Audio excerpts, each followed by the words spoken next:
2 tambah 2 tuh 4. Tapi akar 16 juga 4. Iya. Log 10.000 juga 4. Yang bahaya adalah ketika orang cuma tahu 4 hanya 2 tambah 2. Maka ketika dia ketemu akar 16 pasti disalahin. Tidak ada sudut pandang lain. Tidak ada sudut pandang. Iya, iya. Ketika dia ketemu log 10.000 salah. Salah. Taunya cuma 2 kali 2 ya. Pokoknya 4 hanya 2 tambah 2. Selesai. Gitu. Nah, jadi itulah fenomena yang terjadi di kita, Kang. Ketika sangat mudah menyalahkan, sangat mudah menyesatkan, mengkafirkan, karena jangan-jangan kita cuma tahu menuju 4 itu hanya di 2 tambah 2 gitu. Ya, ya, ya. Artinya menuju 4 itu banyak banget jalan. Betul. Ini saya nanya juga nih ke audiens, Ibu dan Bapak kalau sholat suka baca surat Anas nggak? Suka? Ya gimana? Kalau urusan baca, bagus Kang. Tapi begitu ngerti, dari 900 orang, 90% jawabannya begitu saya tanya, emang maknanya apa? Jawabannya, wallahu alam bishawab, udah aja. Nah, artinya ketika kita bicara dalam konteks musyahadah, maaf ya, karena ini based on data apa yang saya telaah, 90% basa-basi, Kang. Ya, ya, ya. Bunyi aja. Nggak tahu isinya apa. Apalagi nanti di alinea kedua.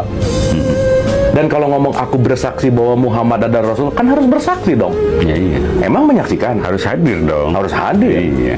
Jangan-jangan ini tidak berbicara masalah sosok. Benar. Karena ada simbol, ada fungsi. Jangan-jangan bukan ngomongin simbolnya, tapi berbicara masalah functionnya. Berarti kan kalau di Quran di surat 24 ayat 35 ada kata-kata Allahun Nur, aku adalah cahaya, aku adalah sumber. Berarti semua ini datang dari sumber dong. Betul nggak kan? Iya. Berarti kalau semua ini datang dari sumber, ya semua adalah bagian dari dia dong. Iya. Terus susah banget orang ngeliat Tuhan sekarang. Nyari Allahnya jauh gitu. Padahal Allah itu real kan. Lah, gimana nggak real? Ya, Orang iya. arti Allah itu adalah realitas. Iya. The reality gitu loh.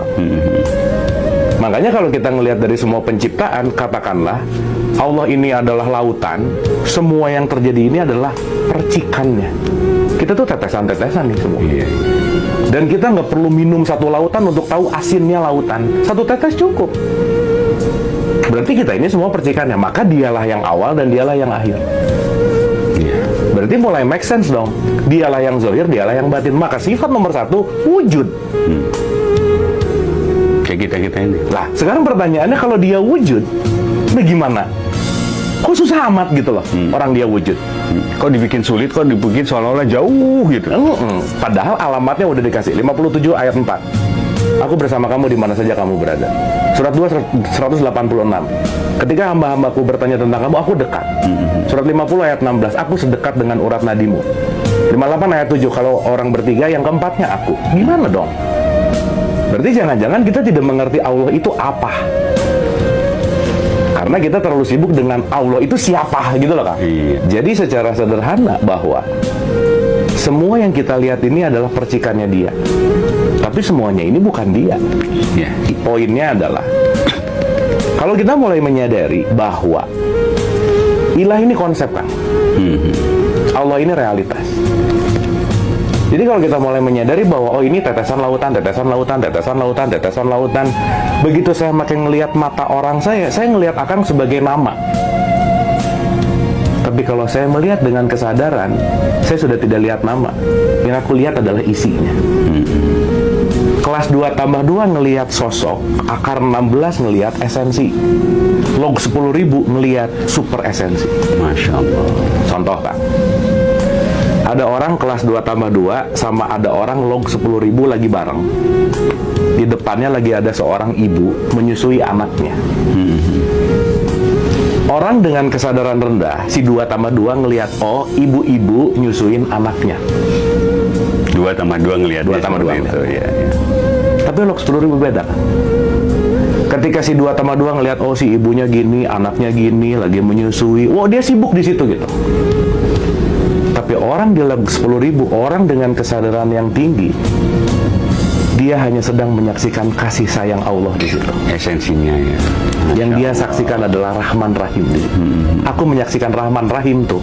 Bukan ibu yang menyusui anaknya, bukan. Karena ibu yang menyusui anaknya itu pasti menggunakan kasih sayang. Maka yang dia lihat adalah kasih sayang. Berarti kalau saya ngelihat Akang dengan mata fisik saya bisa cenderung merendahkan. Tapi begitu saya melihat Akang dengan kesadaran, saya akan melihat isinya. Bahwa isi yang ada di dalam dirimu dan isi yang ada di dalam diriku adalah sama. Dan kita sama, aku gitu ya, sama. Kita. Artinya, kamu adalah aku yang lain. Masya Allah. Maka menyakitimu, menyakitiku. Menolongmu, menolongku. Disitulah kita mulai menyadari kemana saja kamu menghadap, di situ wajah Allah. Nah, itu. Dan wajah itu bukan muka, wajah itu appearance, penampilan. Karena kita semua adalah tetesan-tetesannya gitu. Makanya ada kata-kata, tidak ada yang serupa dengan dia, betul nggak? Iya. Kenapa coba Kang? Ya karena Semuanya dia. Ya dia, nggak bisa disebut ya dia. Semuanya dia, nggak ada yang serupa. Karena kemana saja kamu melihat, hanya dia. Apa yang mau bisa dibandingkan? Karena dia nggak ada lagi. Berarti yang beda adalah kesadaran. Contoh, ada suami, istri duduk di kamar sebelahan. Secara jarak geografis dekat nggak Kang? Dekat dong, cuman beda 1 cm, 5 cm. Iya, iya, iya. Tapi si suami lagi nge-WhatsApp orang lain, si istri lagi nge-WhatsApp orang lain. Bener. Jadi jauh nggak? Jauh sih. Meskipun cuman 5 cm, tapi kesadarannya tidak di situ, maka jarak itu akan jauh. Dan sebaliknya, walaupun secara fisikal kita jauh, That's it.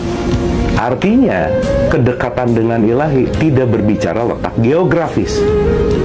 Berarti surga bukan geografis, neraka bukan geografis, akhirat bukan geografis, kiamat bukan geografis, karena keseluruhannya berbicara tentang fungsi.